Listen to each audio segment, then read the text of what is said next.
আচ্ছা, ৯০ দশকের সেই অদ্ভুত তীক্ষ্ণ ডায়াল-আপ টোনের কথা কি আপনাদের মনে আছে? গ্যাঁ গ্যাঁ পুপু, হ্যাঁ ঠিক ওই আওয়াজটা। তখন ইন্টারনেটে কানেক্ট করার জন্য বাসার টেলিফোন লাইনটাই ভরসা ছিল। আর ঠিক সেই সময় যদি কেউ ল্যান্ডলাইনে ফোন করে বসত, ব্যাস, ইন্টারনেট কানেকশন একদম হাওয়া। কি যে এক বিরক্তিকর অবস্থা ছিল, তাই না? আজকের এই বিশেষ বিশ্লেষণে আপনাদের সবাইকে স্বাগত জানাচ্ছি। আজ আমরা মূলত ইন্টারনেটের এই দীর্ঘ রোমাঞ্চকর যাত্রার গল্পটা জানব। সে পুরনো তামার তারের ধীরগতির যুগ থেকে শুরু করে একেবারে মহাকাশে স্যাটেলাইট পর্যন্ত কানেক্টিভিটি আসলে কিভাবে বদলে গেল, সেটাই আজ আমরা এক্সপ্লোর করব। ভাবুন তো, ৫৬।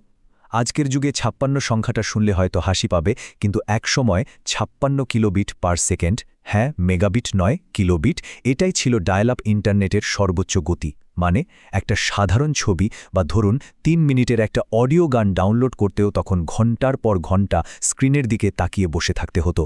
তো চলুন আজকের এই প্রযুক্তিগত বিবর্তনের রূপরেখাটা একটু দেখে নিই। আমরা শুরু করব ডায়াল-আপের সেই পুরনো দিনগুলো দিয়ে, এরপর আসবে তারযুক্ত ব্রডব্যান্ড বিপ্লব, ফাইবার অপটিক্সের গোল্ড স্ট্যান্ডার্ড, মহাকাশ থেকে ইন্টারনেট, 5G ওয়্যারলেস ফ্রন্টিয়ার এবং সবশেষে ওয়াইফাই আর ব্রডব্যান্ডের পেছনের আসল কনসেপ্ট। প্রথমেই আসছে দ্য হাম্বল ডায়াল-আপ বিগিনিংস, মানে একদম শুরুর দিকের ইন্টারনেট।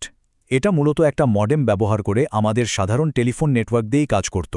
আর আগেই যেমনটা বললাম, এর সবচেয়ে বড় সমস্যা ছিল ওই একটাই, কেউ অনলাইনে থাকলে সেই টেলিফোন লাইনে আর কোনো ভয়েস কল ঢোকার উপায় ছিল না। এরপর আসলো ২ নম্বর বিভাগ, দ্য ওয়ায়ার্ড ব্রডব্যান্ড রেভলিউশন। ডায়াল-আপের ওই টেলিফোন লাইন আটকে রাখার চরম সীমাবদ্ধতা দূর করতেই আসলে এই সবসময় চালু থাকা বা অলওয়েজ অন কানেকশনের নতুন যুগের শুরু। ৯০ দশকের সেই ডায়াল-আপ থেকে শুরু করে বর্তমানের ফাইবার অপটিক্স পর্যন্ত বিবর্তনের দিকে তাকালে দেখবেন জার্নিটা কিন্তু দারুণ চমকপ্রদ। ৯০-এর দশকের শেষে আসলো ডিএসএল, ২০০০ সালের দিকে কেবল ব্রডব্যান্ড, আর এখন ফাইবার অপটিক। মানে টেলিফোন লাইন আটকে রাখার দিন শেষ হয়ে ডেডিকেটেড আর সুপারফাস্ট ইন্টারনেটের যুগ এভাবেই শুরু হয়েছিল। এখন ডিএসএলআর কেবল ইন্টারনেটের তুলনামূলক চিত্রটা বেশ ইন্টারেস্টিং। ব্যাপারটা অনেকটা ট্রেড অফের মতো। ডিএসএল তামার তার ব্যবহার করে, যার সমস্যা হলো দূরত্ব বাড়ার সাথে সাথে সিগন্যাল দুর্বল হয়ে যায়। অন্যদিকে কেবল ইন্টারনেট ব্যবহার করে টিভির কোঅ্যাক্সিয়াল কেবল। কিন্তু এখানে আবার আরেক সমস্যা, পিক আওয়ারে, মানে ধরুন সন্ধ্যায় যখন এলাকার সবাই একসাথে ইন্টারনেট ব্যবহার শুরু করে, তখন একেবারে ট্রাফিক জ্যামের মতো এর স্পিডও ধপাস করে কমে যায়। ৩ নম্বর বিভাগ, দি ফাইবার অপটিক গোল্ড স্ট্যান্ডার্ড। তামার তারের ওই সিগন্যাল দুর্বল হয়ে যাওয়ার সমস্যাকে একেবারে গোড়া থেকে উপরে ফেলে এই প্রযুক্তি। এ প্রযুক্তিটা কাজ করে কিভাবে জানেন? ফাইবার অপটিক মূলত কাঁচ বা প্লাস্টিকের সরু ফাইবারের ভেতর দিয়ে আলোর স্পন্দন বা লাইট পালস হিসেবে ডেটা পাঠায়। আর আমরা সবাই জানি, বিদ্যুতের চেয়ে আলো অনেক অনেক দ্রুত চলে, তাই দূরত্বের কারণে এখানে কোনো সিগন্যাল ড্রপ করে না। এর ফলে আমরা পাই সিমেট্রিক্যাল ১০০০ মেগাবিট বা গিগাবিট স্পিড, যেটা দিয়ে একদম বাফারিং ছাড়া 4K মুভি দেখা বা ল্যাগ ছাড়া অনলাইন গেমিং করা যায়। এক কথায় অসাধারণ। তবে হ্যাঁ, এখানে একটা বড় কিন্তু আছে। ফাইবার অপটিক পারফরমেন্সের দিক থেকে পারফেক্ট হলেও এর সবচেয়ে বড় সীমাবদ্ধতা হচ্ছে খরচ। মাটি খুঁড়ে নতুন কেবল বসানোর ফিজিক্যাল খরচটা এতটাই বিশাল যে এখনও অনেক গ্রাম বা শহরতলির মানুষ এই সুবিধার একেবারেই বাইরে রয়ে গেছেন। এবার আসি লিজড লাইন প্রসঙ্গে। লিজড লাইন হলো সম্পূর্ণ ডেডিকেটেড, প্রাইভেট এবং আনশেয়ার্ড একটা ইন্টারনেট কানেকশন। সাধারণ ব্রডব্যান্ডে যেমন এলাকার মানুষের সাথে স্পিড ভাগাভাগি করতে হয়, এখানে সেটা হয় না। বড় বড় ডেটা সেন্টার বা ব্যাংকগুলো ওই ট্রাফিক জ্যাম এড়াতে প্রচুর টাকা খরচ করে এই লাইনগুলো নিয়ে থাকে, যাতে সব সময় একেবারে গ্যারান্টিড স্পিড পাওয়া যায়। আমাদের ৪ নম্বর সেকশন, ইন্টারনেট ফ্রম অরবিট।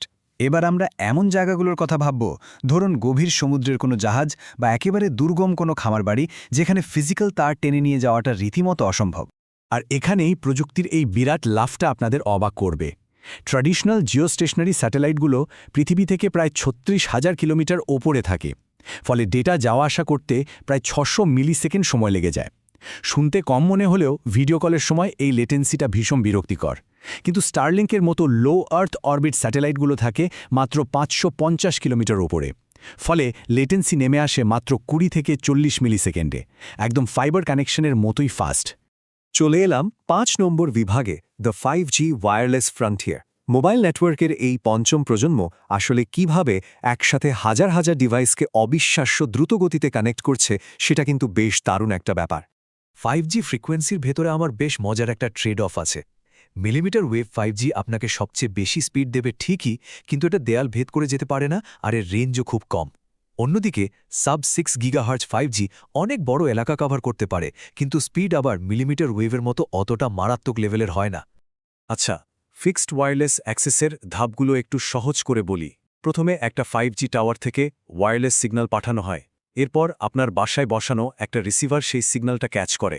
ব্যাস, কোনো ফিজিক্যাল তার বা কেবল ছাড়াই আপনার ঘরে হাই স্পিড ব্রডব্যান্ড চলে এলো। রাস্তা বা উঠোন খোঁড়াখুড়ি করার ঝামেলা একেবারে শেষ। আর যদি ফিক্সড ব্রডব্যান্ড একেবারেই না থাকে, তখন আমাদের পোর্টেবল বন্ধু হিসেবে কাজ করে মোবাইল হটস্পট। এটা 4G বা 5G সেলুলার ডেটা ব্যবহার করে আপনার স্মার্টফোন বা পোর্টেবল ডিভাইসটাকেই আস্ত একটা রাউটারে পরিণত করে দেয়। যারা প্রচুর ট্র্যাভেল করেন তাদের জন্য এটা আশীর্বাদ। তবে হ্যাঁ, সাবধান, এর মাধ্যমে কিন্তু মোবাইল ডেটা চোখের পলকে শেষ হয়ে যেতে পারে। আমাদের শেষ বিভাগ, ডিকোডিং ওয়াইফাই অ্যান্ড ব্রডব্যান্ড। এই পর্বে আমরা রোজকার ইন্টারনেট ব্যবহারে সবচেয়ে কমন কিছু ভুল ধারণা বা অ্যালফাবেট স্যুপগুলোর জট ছাড়াব। অনেকেই ভাবেন ব্রডব্যান্ড বোধহয় বিশেষ কোনো প্রযুক্তির নাম, কিন্তু আসলে তা নয়। ব্রডব্যান্ড হল যে কোনো হাই স্পিড এবং সবসময় চালু থাকা ইন্টারনেট কানেকশনকে বোঝানোর একটা জেনারেল টার্ম। পুরনো দিনের সেই ধীরগতির ন্যারোব্যান্ড থেকে আধুনিক যুগের কানেকশনগুলোকে আলাদা করতেই এই ব্রডব্যান্ড শব্দটার প্রচলন। যেমন ধরুন, আমেরিকার FCCর মিনিমাম ব্রডব্যান্ড ডেফিনিশন অনুযায়ী 25 Mbps ডাউনলোড আর মাত্র 3 Mbps আপলোড স্পিড থাকলেই সেটা ব্রডব্যান্ড।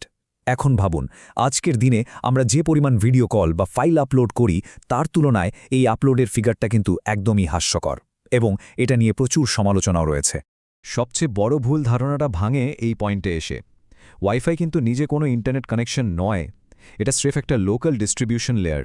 আরও সহজ করে বললে, ইন্টারনেট যদি হয় বাইরের মূল পানির পাইপ, তবে ওয়াইফাই হলো আপনার বাসার ভেতরে সেই স্প্রিংকলার বা ঝর্ণা, যেটা পানিটাকে সব ঘরে ছড়িয়ে দিচ্ছে।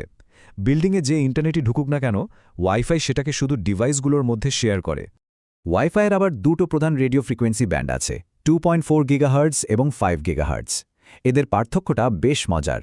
2.4 গিগাহার্টজ ব্যান্ডটা অনেক দূর পর্যন্ত যেতে পারে, দেওয়ালও দারুণভাবে ভেদ করতে পারে, কিন্তু এর ম্যাক্সিমাম স্পিড বেশ কম। অন্যদিকে 5 গিগাহার্টজ ব্যান্ড আপনাকে রকেটের মতো স্পিড দেবে, কিন্তু তার রেঞ্জ খুবই ছোট।